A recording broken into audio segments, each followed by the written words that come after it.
Kemarin tanggal 8 September 2024 sudah terjadi perdebatan masalah nasab Alawiyah yang kita saksikan bersama yang dilaksanakan di Rabithah Alawiyah Jakarta.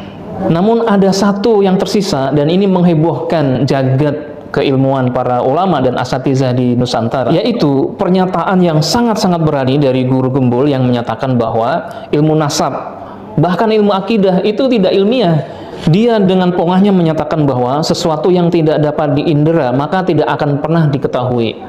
Kepercayaan terhadap perkara gaib itu bukanlah suatu ilmu. Sebenarnya bukan kali ini saja Guru Gembul melontarkan pernyataan-pernyataan yang kontroversial, karena dari awal munculnya kontroversi tentang perdebatan nasab Alawi ini, Guru Gembul sudah berpolemik di channelnya untuk menggiring opini masyarakat bahwa nasab Alawi itu batal. Saya ingin mengingatkan kepada kita semua tentang satu prinsip yang harus menjadi pedoman bagi seorang ilmuwan, yakni prinsip skeptisism, yaitu prinsip yang membuat seseorang harus menahan diri ketika ia akan membuat klaim kebenaran. Jadi menunda untuk menjudge A salah, B salah, sebelum kita bisa mengkonfirmnya secara valid dan secara ilmiah.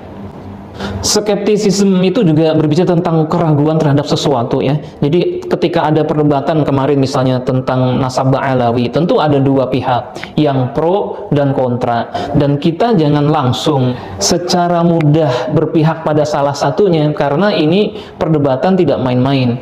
Karena nasab Alawi itu tentu dari generasi-generasi sudah diakui, tiba-tiba kita pro terhadap yang kontra, seolah-olah kita membenarkan orang yang baru saja meneliti dan kemudian kita mendekonstruksi bangunannya orang-orang, para ulama yang sudah mempercayainya itu puluhan tahun bahkan ratusan tahun.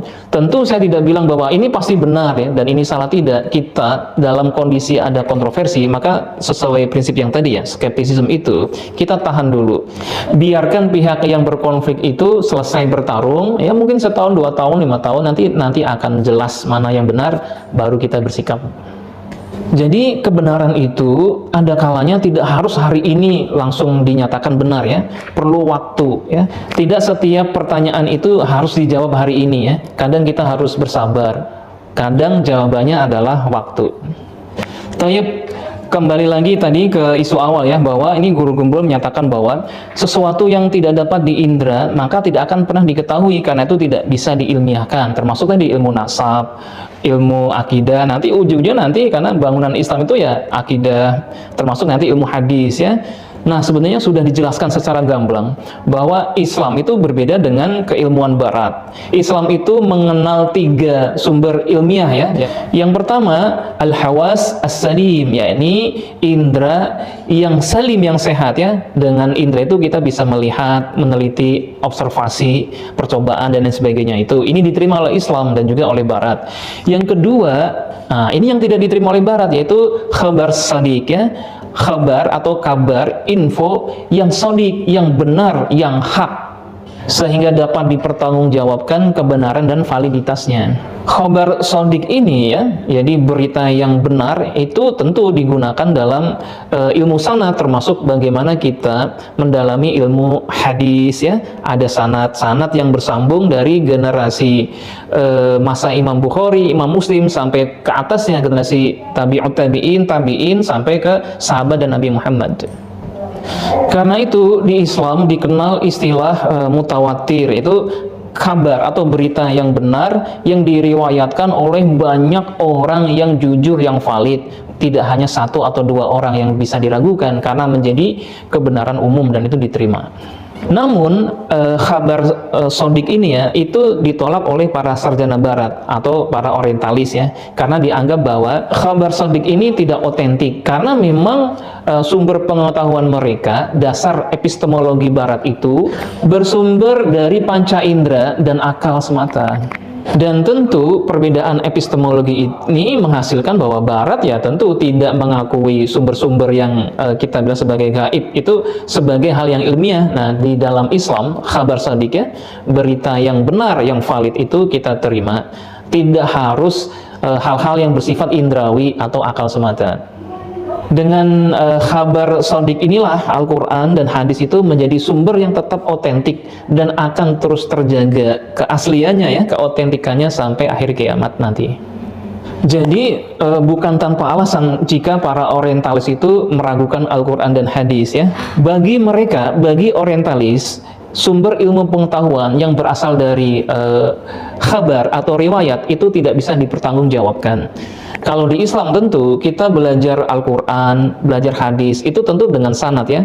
Kalau kita ingin bacaan kita, makharijul huruf kita, sifat huruf kita ya, qiraah kita sesuai yang dibaca oleh Rasulullah, tentu kita akan belajar pada seorang syekh yang syekh ini punya sanad dari syekh ini, kemudian gurunya lagi, gurunya terus bersambung sampai generasi tabi'ut tabi'in, sahabat dan sampai Rasulullah, dan ini berterima dalam hasanah keilmuan Islam. Ini contoh orientalis ya yang tidak percaya bahwa Al-Quran, hadis yang standar keilmiahannya itu dengan khabar sadik atau riwayat yang mutawatir ya dari generasi ke generasi sampai ke Rasulullah. Arthur Jeffrey. Nah, orientalis ini menganggap bahwa sejarah kodifikasi Islam itu fiktif belaka ya, dan dia tidak mengakui. Jadi dia sangat meragukan keabsahan mushaf Utsmani yang sekarang kita pakai di seluruh dunia Islam. Yang kedua, kalau kita lihat orientalis Inggris ini, William Murray, dia mengungkapkan bahwa dalam literatur hadis nama Nabi Muhammad SAW sengaja dikutip untuk menutupi kebohongan dan juga keganjilan-keganjilan yang ada di hadis menurut dia. Taib ini kesimpulannya ya, bahwa kalau kita hanya percaya pada sumber yang pertama tadi, hanya al-hawas as-salim ya, indera saja, tapi menolak sumber yang kedua ini yaitu khabar sadik ya, pandangan seperti ini otomatis akan merusak bangunan Islam itu sendiri, karena keilmuan Islam termasuk ya ilmu akidah, terutama ilmu hadis itu dibangun berdasarkan khabar sadik ya, berdasarkan periwayatan dan sanad yang bersambung dengan Rasulullah SAW. Yang menariknya itu ya, Guru Gembul itu ketika ditanya Gus Wafi, kalau tidak percaya khabar sadik ini, kemudian dia sholat pakai apa? Dia bilang, saya membaca Bukhari dan Muslim ya, kitab hadis Bukhari dan Muslim. Padahal kalau kita telah lebih dalam, metodologi ilmu hadis yang dipakai oleh Imam Bukhari, Imam Muslim ya, dan Kutubus Sittah terutama itu yang memakai metodologi berdasarkan khabar sadik ini, yaitu periwayatan, dicari sanadnya yang menyambung ya dari Imam Bukhari ya, kemudian ke orang yang lain dilihat ya, apakah orang ini yang merupakan perawi hadis itu, yang pertama ini kriteria hadis sahih, apakah orang ini siqah, yakni dapat dipercaya, jadi orang ini memang orangnya jujur ya, tidak pernah bohong ya, perkataannya itu dapat diambil sebagai sebuah kebenaran. Yang kedua, perawi hadis ini harus mempunyai kriteria dhobit ya. Dhobit itu haruslah dia cerdas, haruslah dia teliti ya. Selama hidupnya dia memang dia termasuk orang yang punya kecerdasan sehingga perkataannya itu layak untuk diambil.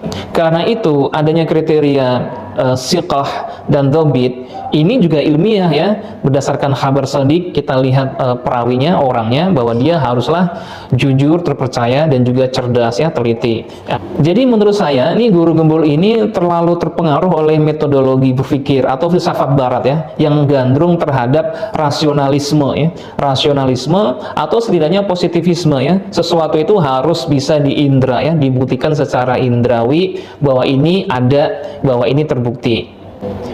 Padahal secara keilmuan Islam tadi kita sudah terangkan, sebagaimana juga disinggung Gus Wafi ya. Jadi ada al-hawas as-salim ya, indra yang sehat. Yang kedua adalah khabar sadik ya, termasuk periwayatan. Yang ketiga adalah akal. Dan memang rasionalisme ini ya lebih cenderung kepada faham Mu'tazilah ya. Dalam sejarah Islam ya, Mu'tazilah ini memaksa agar periwayatan termasuk Al-Quran, hadis, tafsirnya itu harus tunduk terhadap akal manusia. Sekiranya dipikir tidak rasional ya, dirasa tidak rasional, maka teks Al-Quran, teks hadis termasuk keilmuan dalam Islam itu bisa ditolak. Nah, ini tentu pemikiran yang berbahaya buat umat Islam. Oleh karena itu, kita kalau ingin belajar tentang Islam, mendalami Islam, kemudian bisa berbicara tentang Islam, tentulah harus belajar dari sumber yang benar, dengan metodologi yang benar. Tidak bisa kita ingin expert dalam Islam, belajar sesuka kita ya, dari Google, dari baca website sini, situ, terus kita bisa bicara apa saja keluar. Ini juga peringatan buat teman-teman yang mungkin sudah terlanjur terkenal ya, terlanjur banyak followersnya, kemudian bisa bicara apa saja, dan akhirnya kasihan masyarakat, bukannya tercerahkan malah terburamkan ya. Dan ini nasihat dari ulama besar Abdullah ibn Mubarak yang harus kita camkan. Innal isnada minad dini walaulal isnad laqala man syaa ma syaa.